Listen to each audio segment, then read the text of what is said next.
표심 눈치에 양도세 개편 발뺀 여당이라는 거죠. 내년 대선에 영향 줄라 장기보유 특별공제 축소 개정안 발의 미뤄. 얼마나 비겁합니까?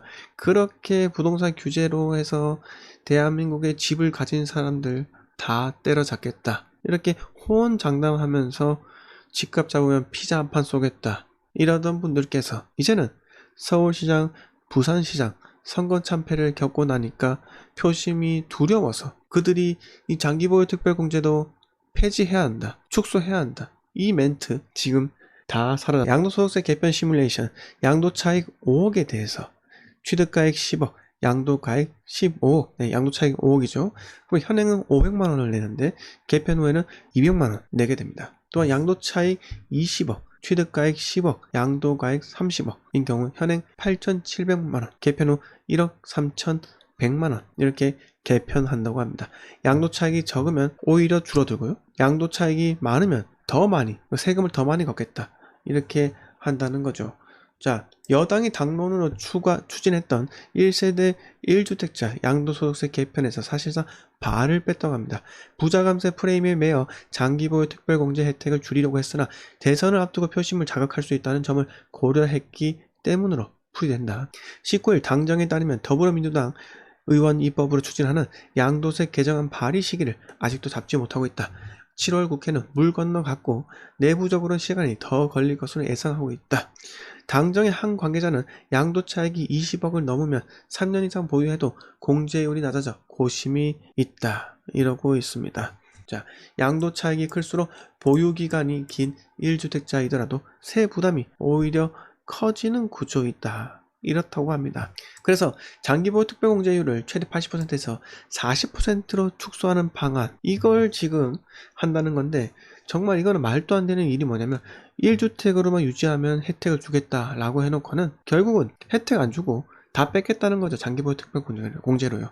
왜? 양도세로 걷는 세수가 짭짤하거든요. 네? 결국은 들통난 거예요. 현재 코로나 지원금으로 대한민국 전 국민들한테 지원하자, 이러는 말도 안 되는 정책을 지금 펼치려고 하고 있잖아요. 저는 차등적으로 지급하는 게 맞다고 생각해요. 자, 프랑스, 제가 일전에도 말씀드렸는데 프랑스에서는 일주일 동안 거리두기 정책으로 인해서 상가가 문을 닫을 경우에는 최소 500만 원에 최소 한 달에 500만 원 상당의 현금을 지원한다고 합니다. 그 정도는 지원을 해줘야죠. 왜 전 국민한테 엉뚱하게 몇십만 원씩 아무 도움 안 되는 이런 거는 지원하냐 이겁니다. 저는 보편적 복지는 결국은 집값을 폭등시키는데 너무나 큰 일조를 한다, 이렇게 생각을 하고 있거든요. 여당 의석수 180석이요?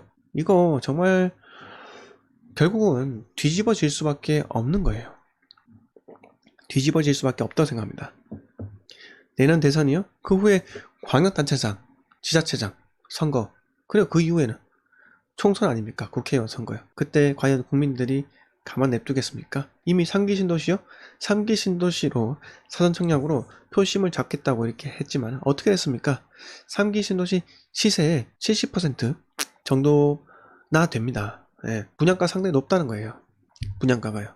이미 분양가 상당히 높은데 무슨 표심을 잡겠다는 겁니까? 예? 그거 기다리라고 이미 집을 못 샀는데 앞으로 더 기다리라는 말인가요? 네? 플라이트님께서 잘 말씀하셨는데 집값 잡는다는 말은 거짓이고요. 세금이 목적입니다. 결국은 세금을 많이 걷어서 180석 의석이 전국에 이렇게 지역구로 있잖아요. 거기에 때려 붓겠다는 거예요. 네? 그렇게 뭐 어떠한 고속도로, 어떠한 도로 이런 것도 전부 다 예타 면제했잖아요.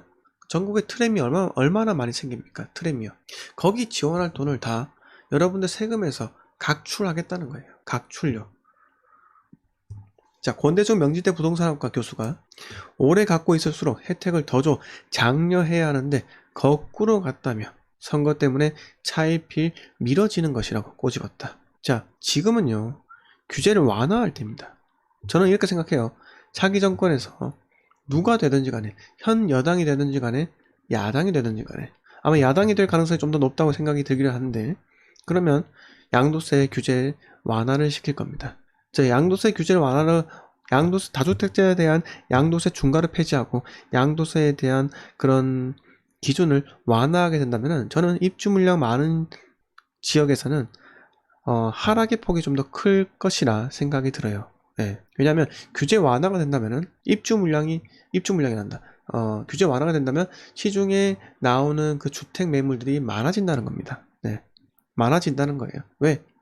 나 시세 차익 봤으니까 양도세 거의 10% 5%밖에 안 내네. 팔게. 그래서 판단 말이에요. 판다는 겁니다. 그러면 집값이 진정이 될 수 있다는 거죠. 자, 제가 말씀드린 거는 부동산은 폭락은 없습니다. 부동산은 조정. 떨어져봤자 10에서 15% 조정을 맞이할 뿐이에요. 왜 이런 말씀 드리냐? 폭락이 오려면요. 고분양가로 대형 평수, 수요가 적잖아요. 그런 게 공급이 많아져야 돼요. 하지만 대형 평수가 공급이 적게 된 시점이 벌써 10수년이에요. 리먼 쇼크를 맞이하고 나서 건설사도 이런 경기 하락에 대한 해지를 하기 위해서도 어쩔 수 없이 대형 평형대는 공급을 안 한다는 겁니다. 대형 평형은요. 왜? 비싸고. 그 다음에 세대원의 세대원 수가 1인 가구도 마찬가지잖아요. 점점 늘어나잖아요. 그러면 84 타입 선호 현상이 더욱더 강해진다는 거예요. 109제곱미터요? 99제곱미터요? 선호 현상이 높지가 않다. 네, 이겁니다. 그러면 건설사는 결국은 사업성이 목적이고 영리가 목적이기 때문에 더 잘 분양할 수 있는 59나 84에 그럼 74, 76에 목을 맬 수밖에 없다는 거죠. 네. 자, 로로님께서 현금은 물가에 녹습니다. 네. 현금은 물가에 녹습니다. 국가는 절대로 대다수 국민이 부자가 되기를 원하지 않습니다. 다 부자가 되고 임대합을 하면 누가 월급 받고 일을 합니까? 맞습니다. 네. 이게 어떤 유명한 사람께서 이렇게 얘기를 했죠. 네. 어떤 특정한 정권은 보다 많은 사람들이 집을 갖기를 원하지 않는다고 합니다. 네. 집을 못 갖게 하는 것이 그들의 바람이란 거죠. 왜? 집이 없어야지, 집이 있는다면 사람들이 보수 성향으로 바뀌기 때문에, 그렇다면 결국은 표가 달아나는 것 아니겠습니까? 그들을 좀 더 불안정한 주거 상태로 머물게 해야지만 표가 계속해서 나온다는 거죠. 자, 헬조선, 이 말 제가 계속해서 말씀드리는데, 자, 전 정권에서 늘 그들이 이야기했던 게 헬조선입니다. 헬조선. 조선시대가 아닌데 헬조선이래요. 네. 지옥이라는 거죠. 그런데 그렇게 헬조선이라고 했는데 지금은 거의 헬조선을 넘어서 지옥입니다. 지옥. 연옥이라죠. 지옥의 그 뜨거운 불길 속이란 겁니다. 연옥. 그 연옥인데 불구하고 지금 그렇게 헬조선이라고 부르짖던 시민단체요, 사회단체요, 쏙 들어갔습니다. 같은 편이야 이거죠. 같은 편끼리는 공격을 하지 않는다는 거잖아요. 최근에 저는 어이가 없던 게 뭐냐면은, 아니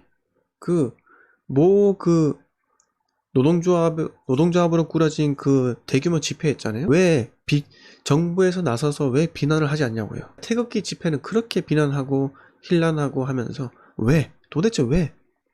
아니, 정권 창출의 1등 공로자입니까? 그것 때문에 그래요? 그것 때문에 그럽니까? 그건 아니죠. 코로나 앞에서는 모두가 평등하게 방역 수칙을 지켜야죠. 네? 왜 그런 거는 타도하자 그런 말을 하지 않습니까? 이게 정말 문제가 크다는 겁니다. 네? 왜 법은 누구나 앞에서 평등하고 공권력도 누구나 앞에서 평등하게 작용을 해야 되는데 본인들 정권 창출의 1등 공로자라고 공헌을 했다고 그렇게 합니까? 이게 정말 저는 답답합니다. 답답해요. 자, 서울 아파트 매입 4명 중 1명은 외지인이라고 합니다. 네. 금광구, 금천구, 관악구, 구로구 가장 많이 샀다고 합니다.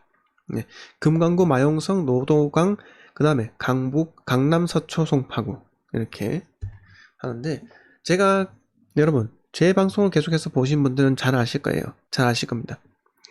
이번 부동산 대세 상승장에서 지방 부동산에서 수익을 거둔 사람들 결국 어디로 향한다?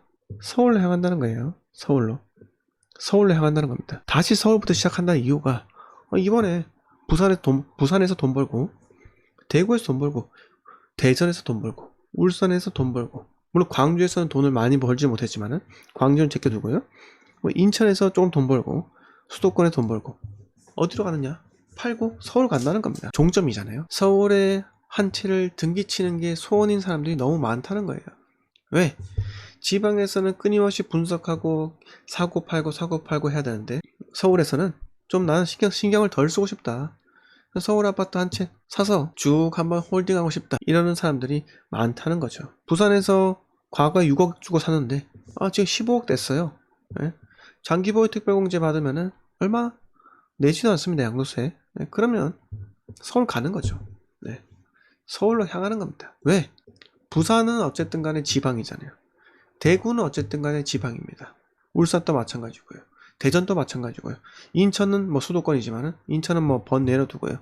인천은 또 수도권이긴 한데 서울에서 뭐 인천 이런 좀 꺼려 하잖아요. 솔직히 말씀하셔가지고요. 네. 솔직히 말씀드리면 꺼려 하잖아요. 네. 아니 난 서울에 사는데 누가 일산에서 집 있고 산다고 하면 좀 꺼려 하잖아요. 네. 그리고 엠버스 타고 강남에서 엠버스 타고 수원으로 간다. 자기 집으로 퇴근한다. 그러면 좀 불쌍하게 보잖아요. 제가 다 압니다. 예? 제가 다 알아요. 그렇게 보는 대한민국은 어쩔 수 없이 부동산에서는 특히 계층 사회다. 네가 버스를 타든 지하철을 타든 출퇴근을 위해서 서울 밖으로 나간다. 그러면 측은지심으로 보는 사람들이 있다는 겁니다. 있다는 거예요. 그러니까 사람들이 서울 아파트 등기 치려고 지금 발버둥을 치잖아요. 발버둥을요. 왜 노원구, 도봉구, 강북구가 폭등을 했습니까? 네? 아니, 서울에서 최북단이잖아요. 과거에 5년 전만 하더라도 지방하고 집값이 비슷했어요. 오히려 지방보다 쌌죠. 네? 왜? 노도강에서 출퇴근한다면은 경기도권에서 출퇴근하는 사람과 비슷하게 봤다니까요. 서울에서. 네? 집 머네. 김대리 집 머니까 술 먹지 말고 들어가. 지하철 타고 들어가. 지하철 끊기 전에 들어가. 이렇게 했다는 거야. 이렇게 했다니까요.